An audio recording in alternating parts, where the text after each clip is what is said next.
Hey everybody, it's Harry Kalymnios here, author of the book The Thought Gym and founder of thethoughtgym.com. Welcome to today's video where I want to talk to you about this concept I call it a concept called aging. And why do I call it a concept?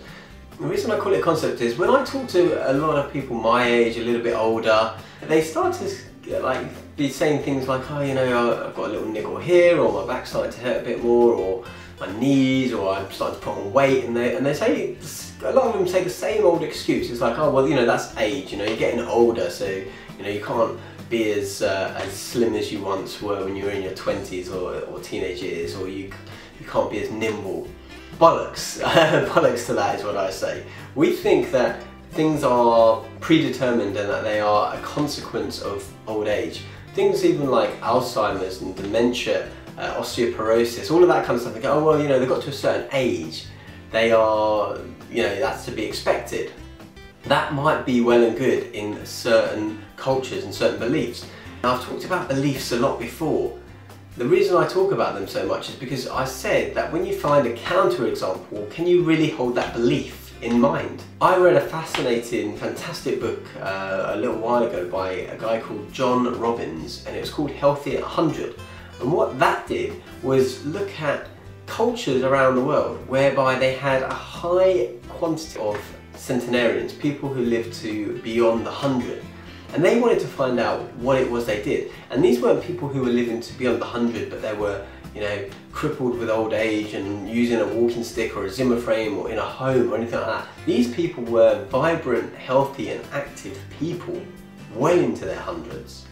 What was it that they did? And these were regions from Ecuador, Russia, Pakistan and Okinawa in Japan, which was the more modern of the regions. The other three were kind of still a little bit more untainted with Western civilization, I should say.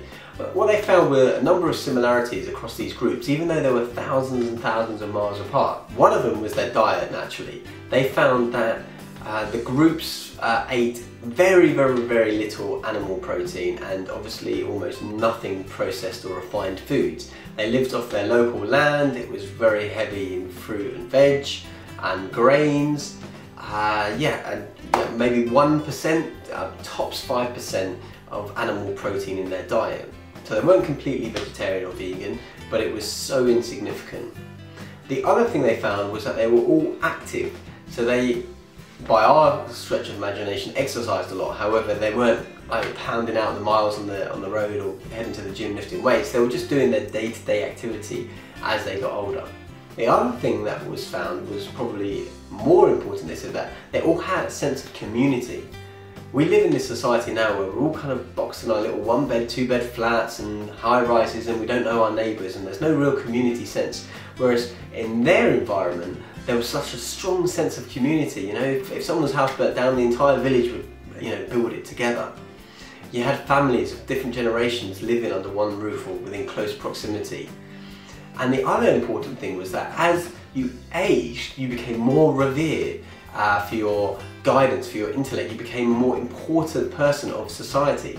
Unlike in our Western society, often, you know, you hit 65, oh, here's your free bus pass, or, you know, retire now, you're no use to anyone because you've got to leave your job. I mean, this is crazy. This 65-year-old retirement age was just an arbitrary figure that was put out there. And you find a lot of people who live well beyond that, managing companies. They've still got that passion, they've still got that vibrancy for life, and they're into their 70s, 80s and beyond, even in a Western society where maybe they're not even eating as well.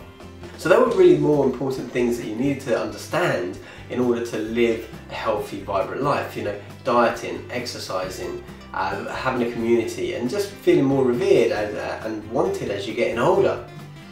Also in the book was really interesting, and this is your challenge for the week if you like, that a famous family psychologist, family therapist I should say, Virginia Satir, she came up with the idea that actually you need at least 4 hugs a day just to survive, and you need 8 a day for maintenance really, and you need 12 in order to thrive.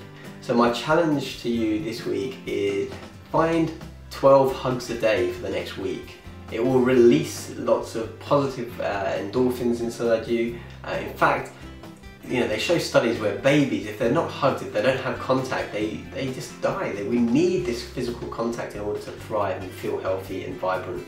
So make sure you get enough physical contact, get to know your community, look at your diet and your health and your exercise regime. But for this week, focus on the hugs and you'll be fine.